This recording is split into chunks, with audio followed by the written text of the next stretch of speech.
धर्म स्नेही सत श्रद्धालु यहाँ पर उपस्थित आप सभी भव्यवर पुंडरीक पुण्यात्मा महानुभाव,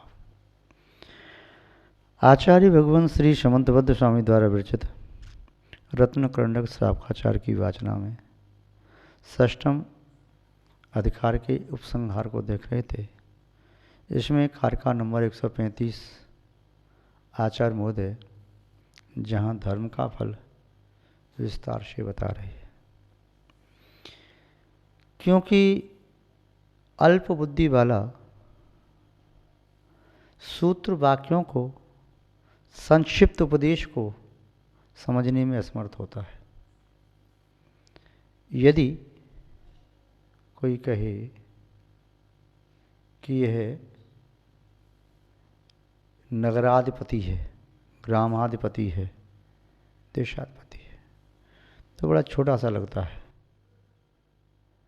जो जानता है कि नगराधिपति, ग्रामाधिपति, देशाधिपति क्या होते हैं वे तो समझ जाएंगे। जो नहीं जानते हाँ, वो एक व्यक्ति आए थे, वो कहते मैं ग्रामाधिपति, वो कहता नगराधिपति, देशाधिपति, तीनों एक जैसे लग रही है, क्या अंतर है? राजा, राजा महाराजा, कोई अंतर नहीं दिख रहा। चक्रवर्ती तो कोई अंतर नहीं दिख रहा। इसलिए आप लोग भी जब वैराग्य भावना पढ़ते हैं तो जब आपसे कहते हैं कि भरत आदि चक्रवर्ती थे, तो चक्रवर्ती शब्द सुन करके कोई विशेष अनुभूति नहीं होती। चक्रवर्ती हाँ चक्रवर्ती, पर जब आप वैराग्य भावना में पढ़ते हैं, छोड़े 14 रत्न नवोनिध और छोड़े संसाथी, कोड़े 18 घोड़े छोड़े 84 लखाती। ये जब पढ़ते हैं कि 96,000 रानियाँ थीं, 360 रसोइया थे, 32,000 मुकुटबद्ध राजा जिनके चरणों की सेवा करते थे, एक एक रत्न और निधि की 1,000 व 500 देव सेवा करते थे। इतना 6 खंड का वैभव जब विस्तार से सुनते हैं तो होता है वाह, चक्रवर्ती का क्या वैभव होता है। और यूँ कह दिए चक्रवर्ती है, ये इंद्र हैं, तो सामान्य सा लगता है। ये अरिहंत हैं, जब तक अरिहंत के वैभव की व्याख्या आपके सामने न होगी तो अरिहंत भगवान हैं। तो एक शब्द से प्रबुद्ध, मेधावी, प्रज्ञ पुरुष तो परिज्ञान कर सकते हैं, अंदाज़ा लगा सकते हैं शब्द में कितनी गहराई छिपी हुई है, किंतु अल्पज्ञ के लिए विस्तार से कथन करना पड़ता है। मूल सूत्र के उपरांत टीका, ख्याति, तात्पर्यवृत्ति, वार्तिक, भाष्य, ये सब करना जरूरी होता है। तो आचार्य समंतबद्ध स्वामी धर्म के फल को सूत्र रूप में न कह करके श्लोक नंबर 2 में तो सूत्र रूप में कह दिया, यो धर्तोत्तम सुखे,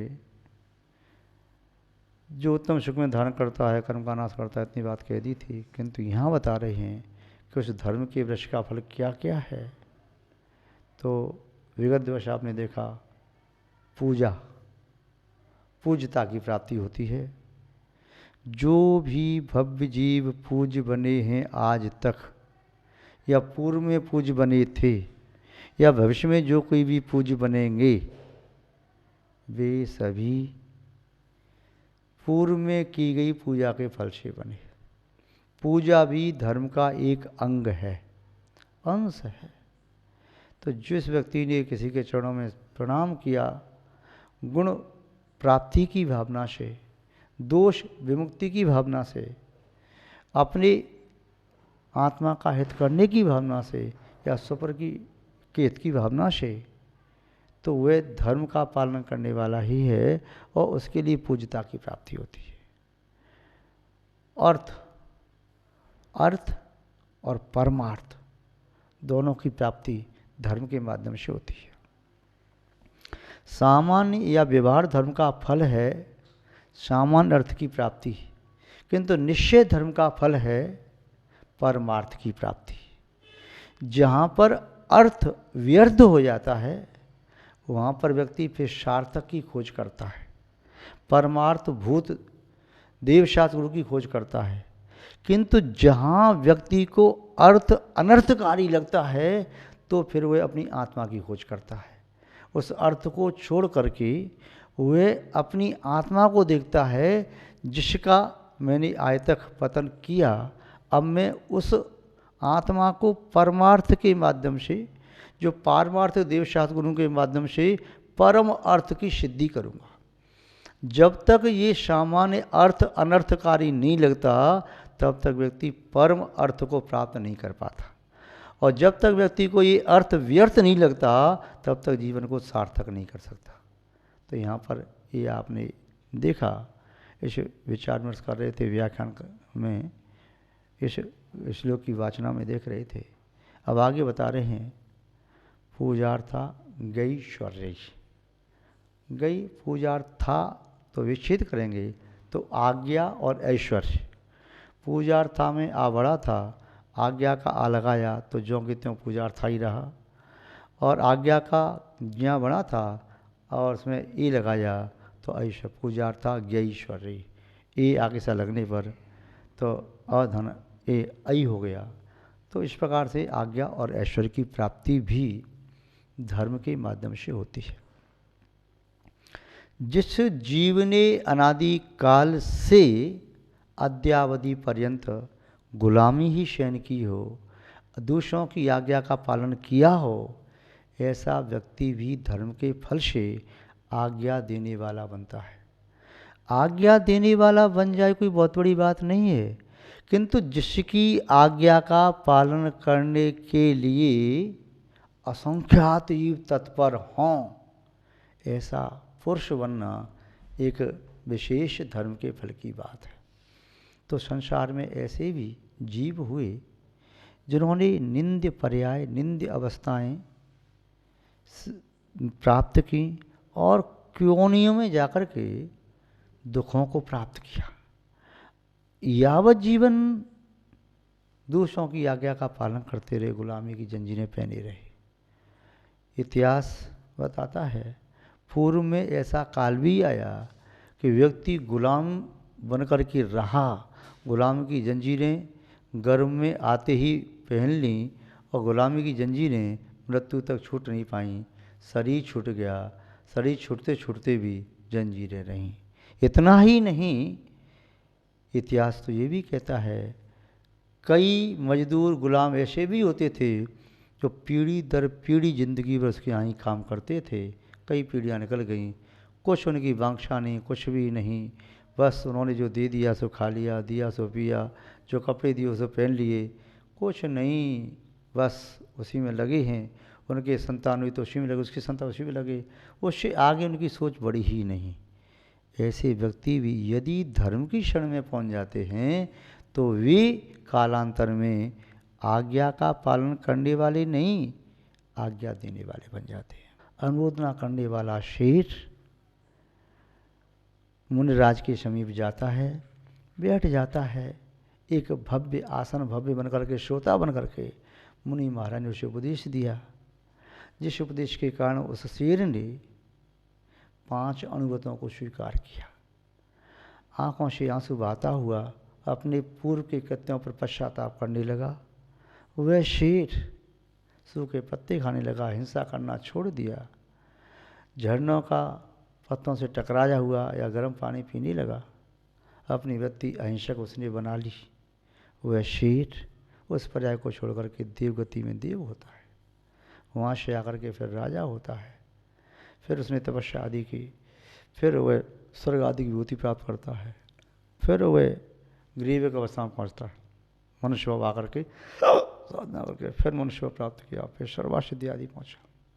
क्रमशः ऐसे उत्तम उत्तम पदों को प्राप्त करता हुआ वही जीव इस भरत क्षेत्र के तृतीय काल के अवसान में धर्म की प्रवृत्ति करने के लिए उत्पन्न हुए श्री तीर्थंकर ऋषभदेव के ज्येष्ठ पुत्र होते हैं भरत चक्रवर्ती, जो एक त्रियंच पर्याय में था।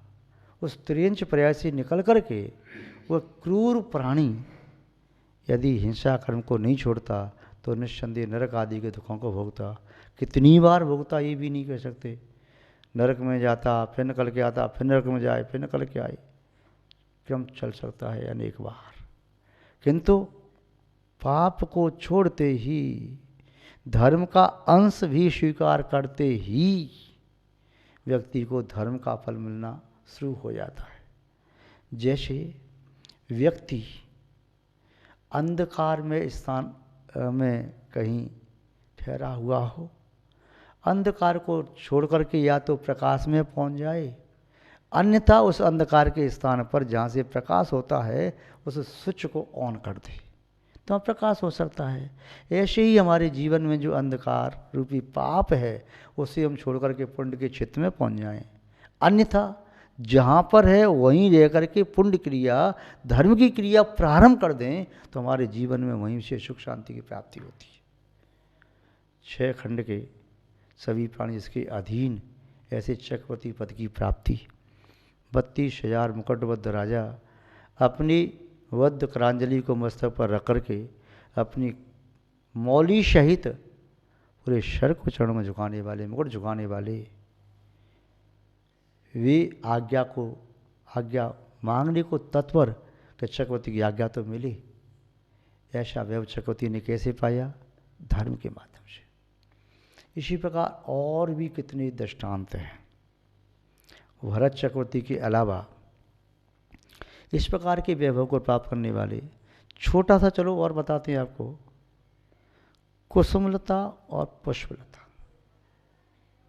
2 कन्याएं मालाकार की पुत्रियां, जिनेंद्र भगवान के मंदिर के सामने से निकलती थीं, अपनी टोकरी में पुष्प लेकर के जाती थीं। एक पुष्प टोकरी में से निकाला, देहरी पर रखा, भगवान को देखा, हाथ जोड़े, माथा देहरी पर टिकाया और चली जाती थीं। एक दिन अचानक जब पुष्प चुनने के लिए गईं, ग्रीष्मकाल का समय, विषधरण देव ने डस लिया और वे मृत्यु को प्राप्त हुई। जब भगवान सकल भूषण केवली के समोषण में वरदत्त चक्रवर्ती पहुंचता है और वह पूछता है,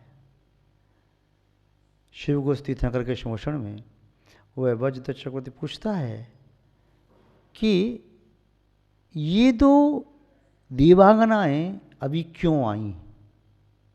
गणधर प्रविष्टि ने कहा, ये सौदम इंद्र की देवांगना है, तो सौदम इंद्र ने साथ में लेके क्यों नहीं आया? क्योंकि जब सौदम इंद्र वहाँ से चला था तब तक इनका जन्म नहीं हुआ था। जन्म नहीं हुआ, अभी सौदम इंद्र की देवांगना बन गई। कैसे बन गई? ये मालाकार की बेटियां थीं और भगवान के सामने हाथ जोड़ के सिर झुका करके अपनी टोकरी में से एक फूल चढ़ाती।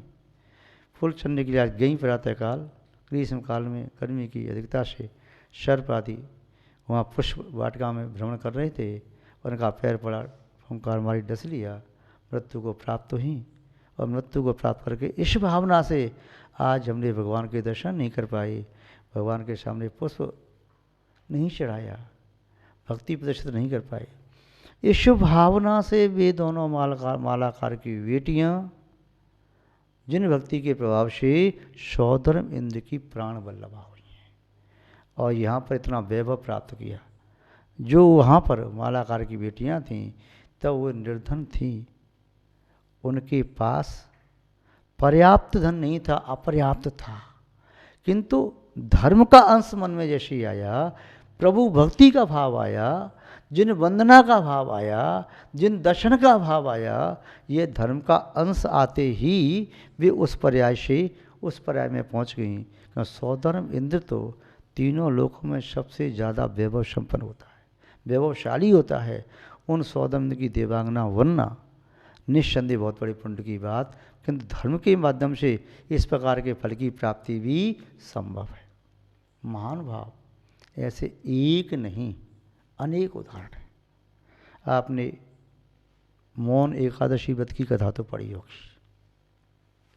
मौन एकादशी व्रत की कथा में आपने देखा होगा, वह तुंगभद्रा जिसने पूर्व में मुनराज पर अवसर किया और अनेक जन्मों तक को योनियों में जन्मग्रहण करते हुए भयंकर दुख सहन करती रही। शब्दातीत दुख, जिन दुखों को हजारों करोड़ों जिव्याओं के द्वारा नहीं कह सकते, ऐसे दुखों को प्राप्त किया। फिर दुख वह पाप कर्म का मंदोदय आया तो वह तुंगभद्रा हुई। शरीर से दुर्गंध आती थी, लोग उसके पास बैठना पसंद नहीं करते थे। शरीर पाप गतियों उद्देश्य, अशुभ नाम करने के उद्देश्य अत्यंत विरूप था, दुर्गंधित था। आँखें पीली सी, नाक चपटी सी, बाल ऐसे कहीं अलग अलग से, दांत बाहर निकल रहे।